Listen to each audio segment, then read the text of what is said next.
In this video, I'm going to convey a very important message about working for people. This video is brought to you by Yellow Jacket. Now, when I think about this is a very basic thing. Working for people should be pretty cut and dry. What is the idea of it? You want to earn money, right? That's what you're doing. You're going out and getting a job. We're HVAC technicians and installers going out in some of the worst conditions out there to trudge through mud, rain, sleet, snow, maybe apocalyptic situations. That's how it feels in the moment. I know a couple times in the attic, I thought it was an apocalyptic situation, some kind of hellfire sort of thing.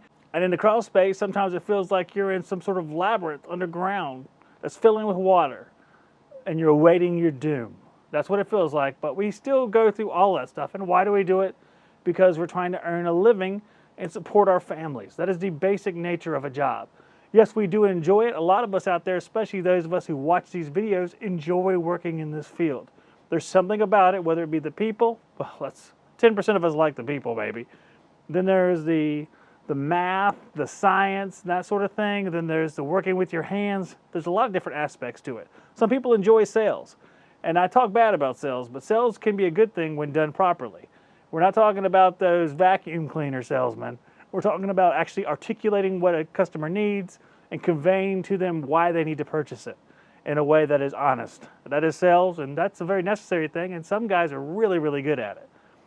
But at the heart of it, when somebody hires you into their company, they're hiring you so that you make them money. They want you to make them money. They expect a certain amount of loyalty. They expect some trust.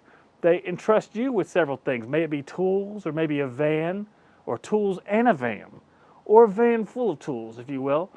So there is some trust that's supposed to be between both parties.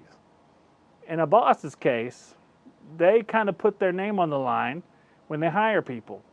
I think for some reason it's kind of lost on all of us that there should be some sort of loyalty between a person who works for somebody and the boss. Now, I'm excluding those bosses out there because I know a lot of guys are like, well, my boss is a real grade A rube. Or maybe they're saying something that's a cursing word. Maybe they're calling their boss a four-letter cursing word. Maybe your boss is, but when it's in its pure and good form, a boss is trying to develop talent, trying to develop skills in his workers, has to analyze which workers can do what, has to put them in the proper location, and has to cultivate their skills and talents over the years, and either they go out on their own, which a lot of bosses, like one of my buddies, Tersh Blissett, he has a podcast, Service Business Mastery. He talks about cultivating talent, and then eventually that talent sometimes leaves, and that's okay, because that's how it goes. That's part of the business. Some of your guys will leave after a while, but it doesn't keep you from cultivating that talent. If a boss is not doing that, if he's afraid of people leaving, then stifling the company to begin with. Comment below if you have that sort of boss and you're trying to get away from him or her, him or her. Now, as an employee, that trust that is given to you should be returned.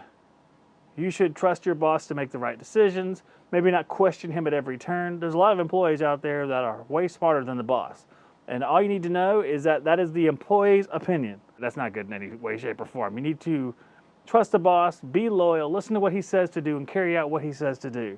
If there's some sort of safety issue or something you don't understand, of course you talk that over with the boss. But you don't second guess him at every turn. You don't try to oversell stuff to impress him. You just carry out what he wants to do, he or she. Cis male, cis woman. That's really the heart of it.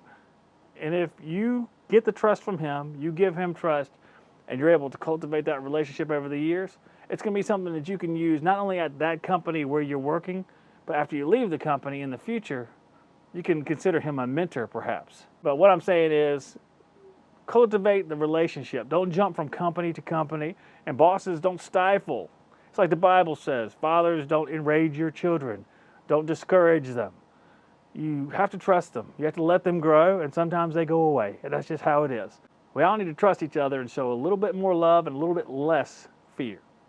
I hope you guys enjoyed this video, guys and gals, cis boys and cis girls, and I will see you on the next one. God bless all of you. Save 8% off your order at TruTechTools.com by using the Shop Talk discount code.